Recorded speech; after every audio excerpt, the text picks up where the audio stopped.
Please be advised, if you have not seen the movie that is about to be reviewed in this video, uh, stop this video right now, go and watch the movie, and then come back, because there are going to be massive plot spoilers throughout the course of this video. Hey everybody, and welcome back into another edition of Herbz's Video Vault. It is so cool to be here once again. As you can see, I'm got myself a little bit of a new system set up, so hopefully I'm just working out the kinks and everything, but mind, hey, we got a really cool one for you this time around. This is the latest release from the MCU, Black Widow, which has only just recently come out. Now, I did not go see this at the cinema, even though, hey, cinemas are open again, everything's almost pretty hunky-dory, but I did spend the extra $30 to get the premiere access and watch it on Disney Plus. Now, spoiler alert throughout this whole video. Okay, so if you haven't seen Black Widow and you've ignored the little bit at the start, the little spoiler warning at the start of every video, if you're still here watching it, well, you're at your own peril. So don't come at me saying, oh, you ruined Black Widow for me. You've had ample warning. Spoilers, spoilers, spoilers! They're gonna be everywhere. So if you're still watching, shame on you. But look, and big shock as well here.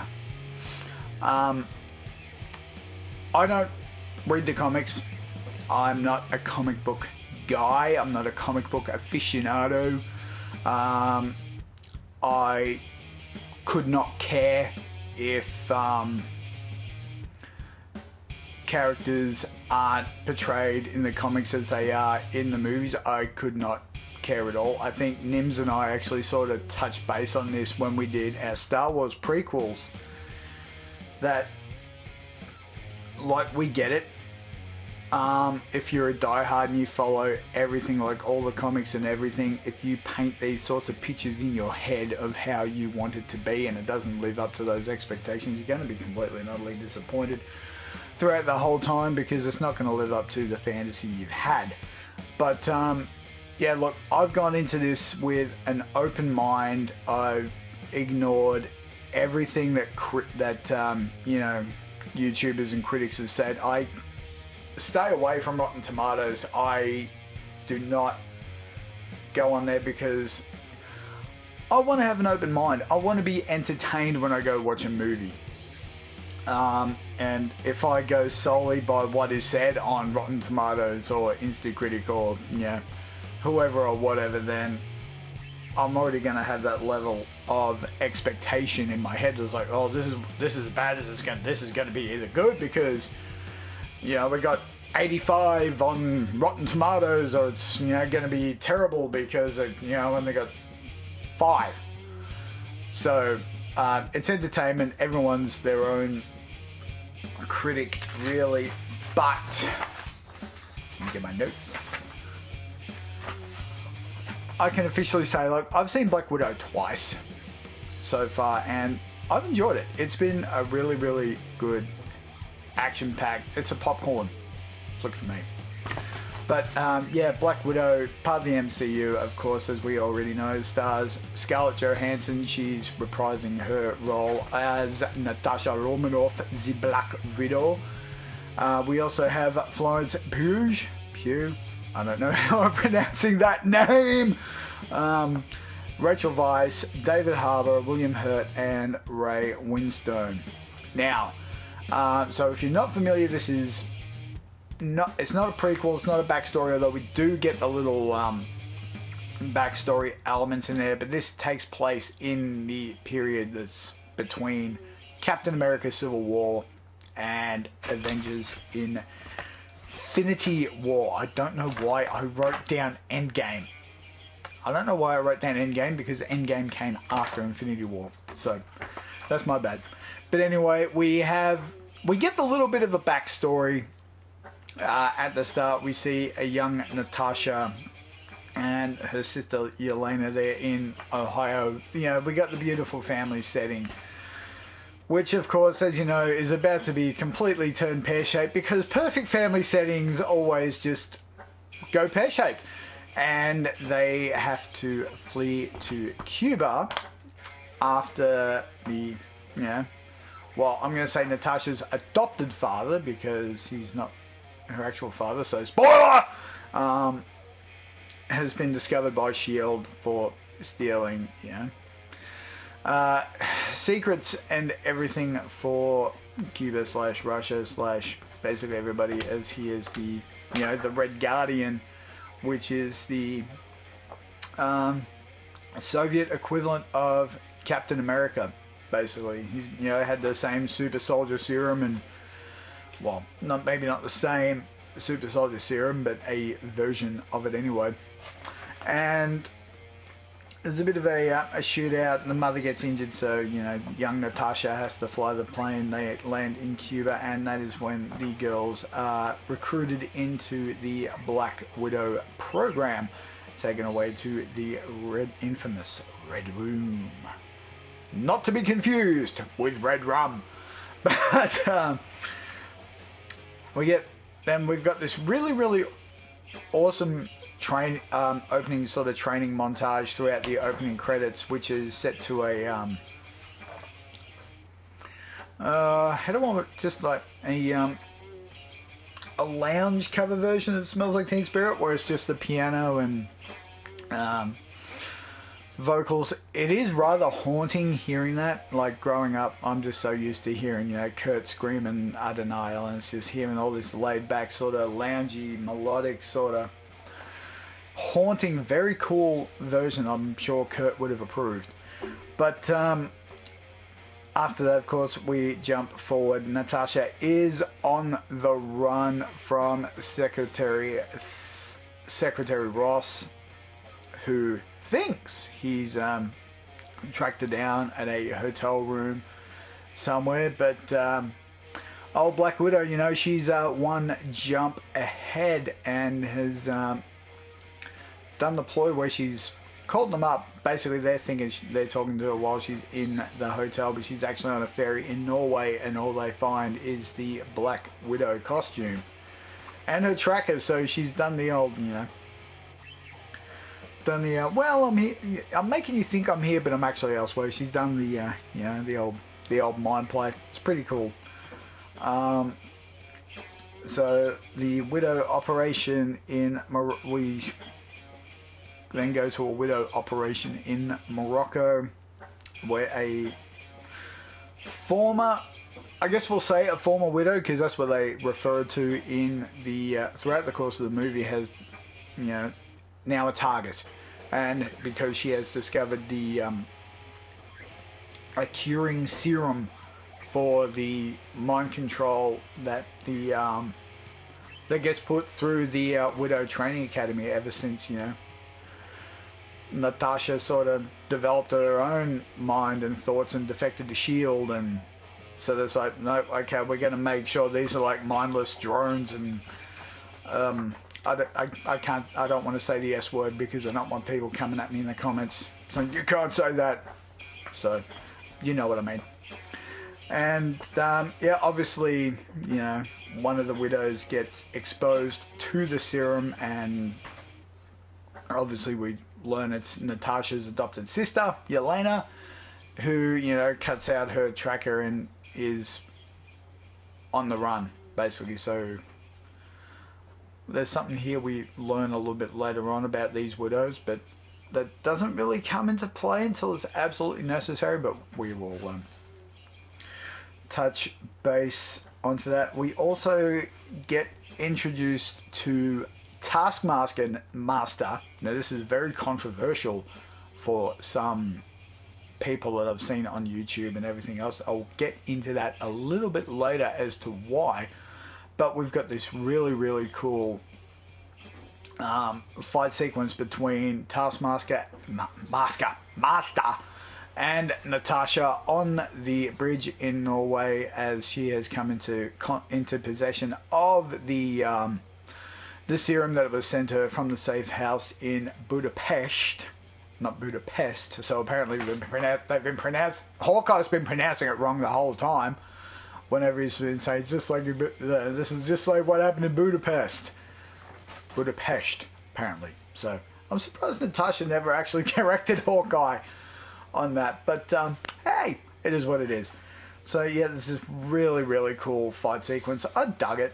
It was very well shot, very well fast paced. First, you think is thinking it's, you know, someone that's been sent to hunt her down by Thaddeus Ross. That was his name, Thaddeus. But no, it was Taskmaster trying to hunt down something else that had nothing. They weren't after Natasha at all. That was just after this case. But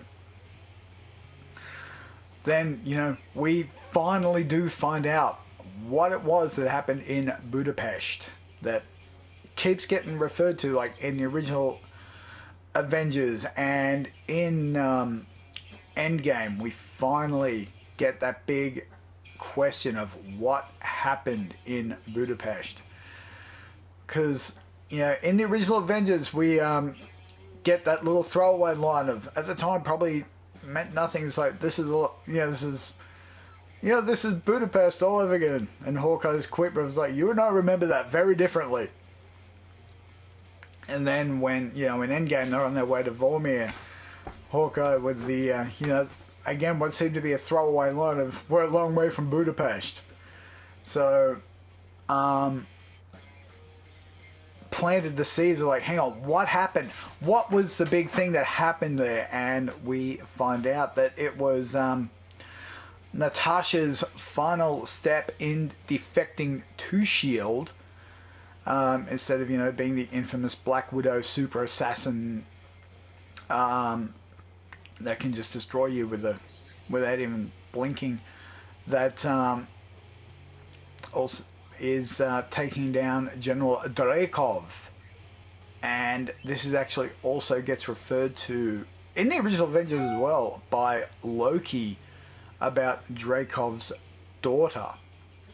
Now this comes in as a role as well, because in Budapest, General Dreykov, being the target, he's not wiped out, but yeah, his daughter is considered collateral damage from the mission attempt by Black Widow and Hawkeye in Budapest. So we do finally get the big payoff of, you know, what happened, like, and why, you know, Dreykov's daughter was one of the biggest regrets for Natasha, that's in her ledger, that's gushing red, that Loki just tries to exploit.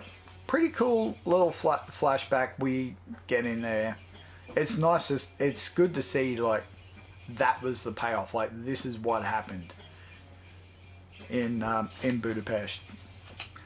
I, you know, had the idea of, like, it was going to be like this big showdown between Natasha and Clint, like when when S.H.I.E.L.D. was trying to take her off the radar, well, kill her basically. But that was when, you know, the deal was made and everything like that. So I thought it was cool. I really enjoyed it. And so Natasha, obviously, she goes back to Budapest and is reunited with Yelena, who they basically not long after find themselves hunted down by, you know, some other of Dreykov's widows. And we also see how expendable they can be, and I'm surprised that this didn't happen when they learned that Yelena had sort of become a deserter, because one of the widows throughout the fight breaks her leg and is remotely terminated. Like, okay, so it can be done the whole time, but like, this can they can be controlled, you know, terminated remotely. So why didn't that happen early? Because that would have taken away from the story, that's why. It's a MacGuffin. It's a convenient MacGuffin. But anyway, great car chase scene throughout the streets of Budapest with Taskmaster in this. I suppose you could sort of say it like it's like tank sort of thing, just chaos and destruction everywhere. It is really it's well shot, and just the intensity, you're gripping the edge of your seat the whole time, pretty much throughout the whole movie, not just through that one sequence. So definitely, check it out. It's a good movie. So the girls get reunited with their father, well, Natasha's stepfather anyway, the Red Guardian. Russia's answer to Captain America. They free him from prison because, he knows the person who knows the location of the Red Room. So we get the whole family reunited. And then when we start to think that things are going awry, that, the mother's the double agent and everything, they're pulling a Trojan horse. They're pulling a Troy campaign, because they end up going to the Red Room. But there's one little flaw. We have, the face alteration mask that Natasha first wore in Captain America Winter Soldier come back into play. But Dreykov, he's pretty clued in, because I don't know if because he says, it doesn't matter what mask you wear, I can tell who you are just by looking into the eyes of the child I raised. So he knew that it was Natasha, even with this shield face alteration technology. But still, it's very suspenseful. Like, then all the widows come in to attack Natasha, but then they all get exposed to the slating serum, which obviously removes all the brainwashing. So like, oh well, what do we do now? And it's like, well, you get to make your own choices in life. And we have one last showdown with Natasha trying to do whatever she can to get to Dreykov, who ends up getting his comeuppance anyway from Yelena, who, using her widow staff, destroys the engine of the I don't want to say helicarrier, because that's not quite right. It's not even quite a Quinjet, but the jet thing that they're in, and of course that all goes boom, and bye Dreykov. We have a showdown between Taskmaster and Red Guardian, which is again well shot, well lit, great fight sequence throughout the whole thing, and another one through a skydiving sequence where Natasha is rescuing Yelena, and here comes Taskmaster again, and they're having this massive fight once again, not only skydiving but on the ground. But then Taskmaster is exposed to the serum and is like, oh wow, I've been doing all this the whole time, I've been nothing but a puppet.